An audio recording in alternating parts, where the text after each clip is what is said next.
नमस्कार दोस्तों, जय जोहार। मैं कौशल तिवारी और बिहनिया संझा में आपका स्वागत है।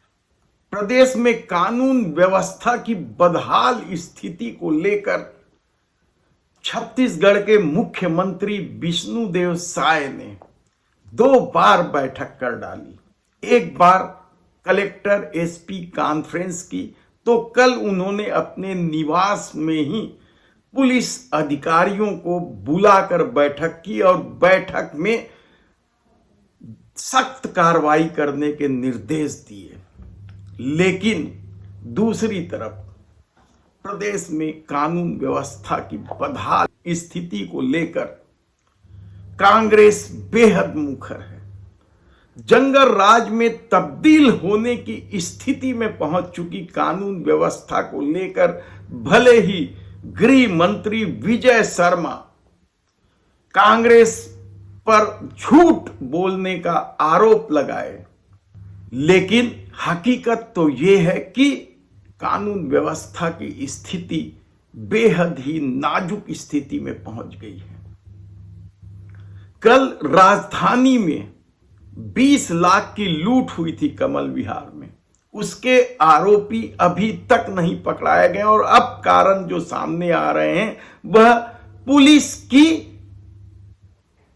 कलई खोलने वाली है। कहा जाता है कि इससे पहले भी कमल विहार में मोबाइल लूट की घटना होते रही, लेकिन पुलिस मामले को दबाते रही और मोबाइल लूट की जगह में गुम का रिपोर्ट दर्ज करते रही या फॉर्म भरवाते रही पीड़ित पक्ष से। तो दूसरी तरफ बलौदा बाजार में भी एक शर्मनाक मामला सामने आया।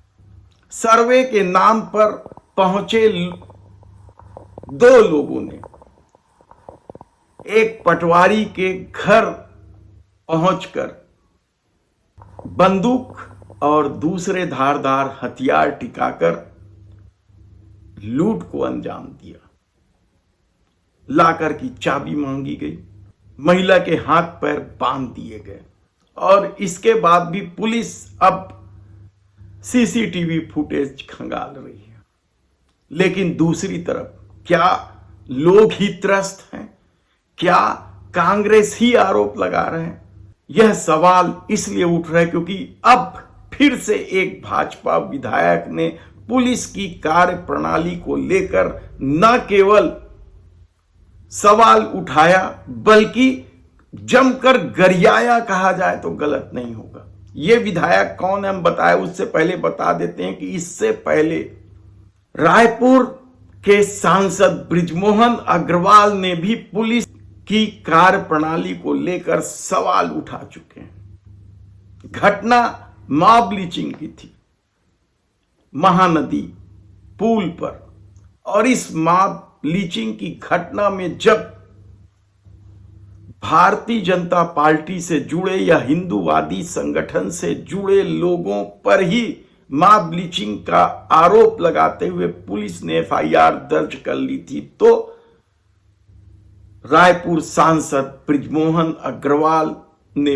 पुलिस पर जमकर अपनी भड़ास उतारी थी। अच्छा, आप कैसे उसको मॉब लिंचिंग कहेंगे? अरे कोई गड्ढे में कूद गए और कूदकर उनकी मृत्यु हो गई, उसको मॉब लिंचिंग कैसे कहेंगे? हालांकि दोनों ही मामले में, यानी वर्तमान में जिस विधायक ने सवाल उठाए हैं पुलिस की कार्य प्रणाली में, दोनों ही मामले में सीधे गृह मंत्री पर आरोप नहीं लगा, केवल पुलिस को गरियाया गया। लेकिन क्या इसका मतलब यह नहीं मानना चाहिए कि गृह मंत्री के रवैये को लेकर भारतीय जनता पार्टी के विधायक भी नाराज हैं? और याद कीजिए कि रायपुर के एक और विधायक ने तो बाकायदा कानून व्यवस्था की स्थिति को लेकर, भारतीय जनता पार्टी के ही विधायक ने कानून व्यवस्था की स्थिति को लेकर मुख्यमंत्री को पत्र तक लिख दिया था और उसे लेकर खूब बवाल हुआ था। वह पूरा मामला फिर कभी हम बताएंगे, लेकिन आज बता देते हैं कि किस तरीके से पुलिस काम कर रही है। इसे लेकर एक निजी चैनल को दिए इंटरव्यू में भारतीय जनता पार्टी के विधायक ईश्वर साहू ने खूब भड़ास निकाली।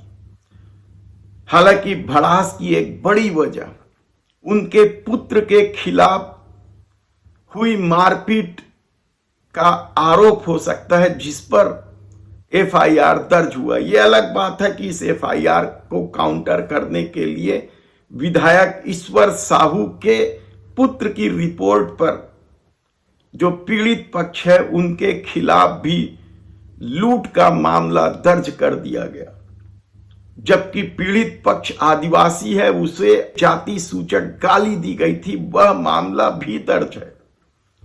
लेकिन पुत्र पर जुर्म दर्ज होते ही जिस तरीके के सवाल ईश्वर साहू ने उठाए हैं उससे पार्टी भी सकते में, और कहा जा रहा है कि अब यह सीधा सीधा गृह मंत्री पर हमला है।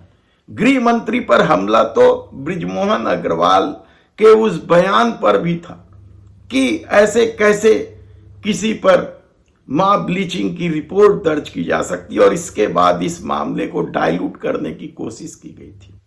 तो क्या ईश्वर साहू के पुत्र के मामले में भी काउंटर रिपोर्ट इसलिए लिखी गई है ताकि ईश्वर साहू की नाराजगी को दूर कर दिया जाए?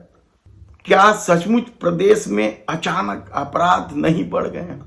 हमने हाल के ही 2 उदाहरण दिए आपको कि किस तरीके से 20 लाख रुपए लूट लिए गए राजधानी में दिन दहाड़े, और पुलिस सांप गुजरने के बाद लकीर पीट रही है। बलौदा बाजार में भी किस तरीके से सर्वे के नाम पर 2 लोग पहुंचते हैं और महिला को बंधक बनाकर लूट को अंजाम देते हैं। यानी आप सोचिए कि कानून व्यवस्था की स्थिति किस कदर बदतर हो गई है।